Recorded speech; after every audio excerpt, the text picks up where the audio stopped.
Today we're going to be talking about small talk. And I know that this is something that comes up a lot. Everyone has to talk to people randomly throughout the day that they don't know or that they don't really have much to say to. And it can be kind of awkward if you're not a native speaker. So I'm here to tell you what's appropriate and how you can bring up conversations with people that you've never seen in your life. This is specifically for small talk at work. We're going to go through one section of people that are acquaintances, that you kind of vaguely know who they are, maybe things that they do at your work.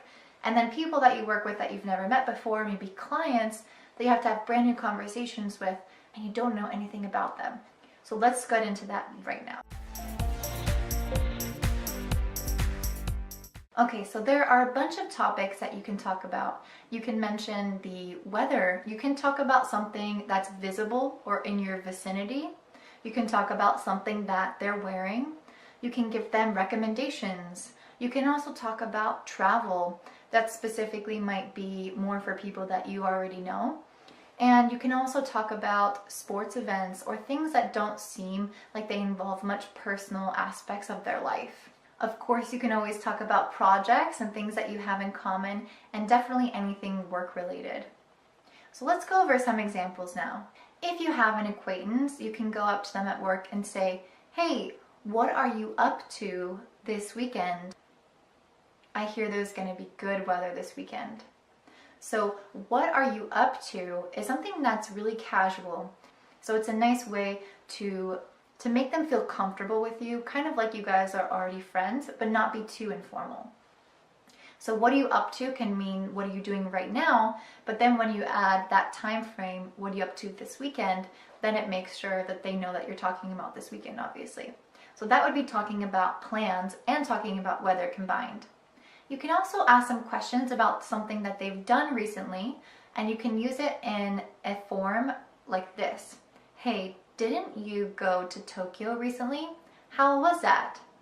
So didn't you do this? So you know that they did it, but you're asking them in that negative question form.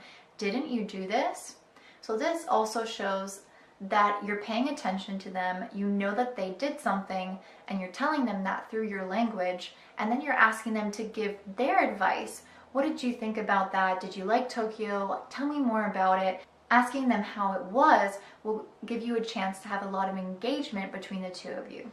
You can also ask for advice or recommendations. For example, "Hey, I was thinking about doing this or going to this place. What did you think about it?" Or "What do you think?"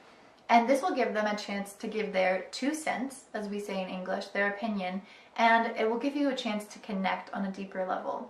You can also ask somebody how their project is going or coming along, as we say in English.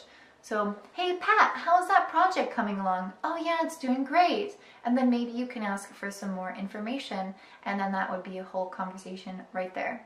Like I said, you can talk about things in common, so you can ask them about something that they know about, maybe something that's new in the city or something that's even new in your workplace in that building. So you could say, "Hey Pat, did you see that new break room? What do you think about it? Do you like it?" And then you could get his opinion and again, connect with them. The last one is to talk about their clothes, especially if it's a woman to a woman or a man to a man. I think it's really normal to talk about what you're wearing or what you're carrying with you. So for example, a woman could easily go up to another woman and say, "Oh, I love your dress. Where did you get that?" And that just is a great conversation opener, and you guys can go from there. So when you're trying to create small talk with people that you don't know, you have to be a little bit more careful not to tread on personal issues. So you don't want to ask them questions that are too personal. So let's use the same topics that we had before in a different way that will make it a little bit less personal and a little bit more professional. So if you don't know this person, but you do know where they work, you could ask them how things are over at their company. You could say, "Hey, so how are things going over at Dunder Mifflin," or wherever they work. This will give them a chance to talk about something professional, and it'll also be good because it sounds pretty casual. "How are things going over there?" That's a very relaxed and casual way to approach someone, but yet be talking about something professional. So that's a good balance between the two. You can also just start off with really basic questions, saying, "Hi, how are you?" Or even mentioning the weather. "Isn't it such a beautiful day outside?" You could give them a recommendation and you could say something like, hey, did you get a chance to grab lunch earlier today?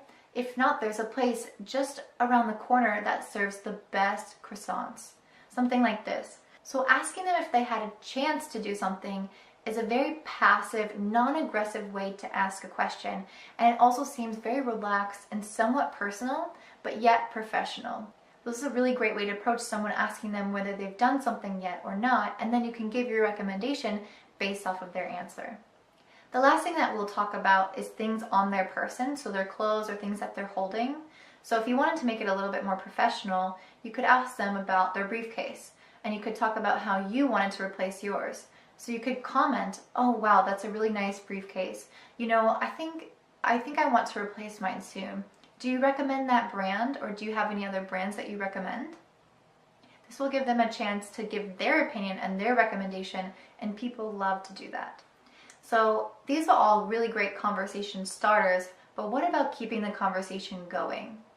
To keep the conversation going, I'm going to give you a few more methods. Here are my strategies. We're going to use filler words, then echo words, then echo questions, and then follow-up questions. So what are these categories? Well, to start off with, the filler words, they show that you're engaged and that you're listening. So basically, you're going to give some kind of expression through a word to encourage them to keep speaking and to show your reaction. There are some neutral filler words that don't really show a reaction, but just encourage them to keep speaking, like I said. So some of these would be, yeah, sure, right, okay. And that will just encourage them to keep going. If you want to show disbelief and this kind of surprise and excitement, you could say, no way. Oh my gosh, no way. Okay, don't say, oh my gosh, that's too informal. But you could also say, are you serious?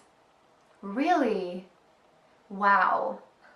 If you want to confirm what they're saying and agree with them, then you can say, yes, absolutely, definitely. I completely agree. You're totally right. If you want to be negative, which I don't really recommend in the workplace, but if you find a need for this in some type of situation, then you can use these words to basically show that you don't agree with what they're saying, and you can use your face, obviously, your expressions and your tone to show this kind of negative reaction to what they have to say. So some of these would be, oh. Just saying oh like that is very short, very abrupt, and negative. Or you could say, uh-huh, and make this face like I am disgusted by what you're saying, or I don't agree in any way. You could also say, I see. That's a negative one. If you see and that's all you say, then you are not engaged, you are not agreeing with what they're saying, you are not positive. You could also say, huh, or okay. So those are all the negative ones. Like I said, I wouldn't use them in the workplace, but you can use them in other language situations, of course.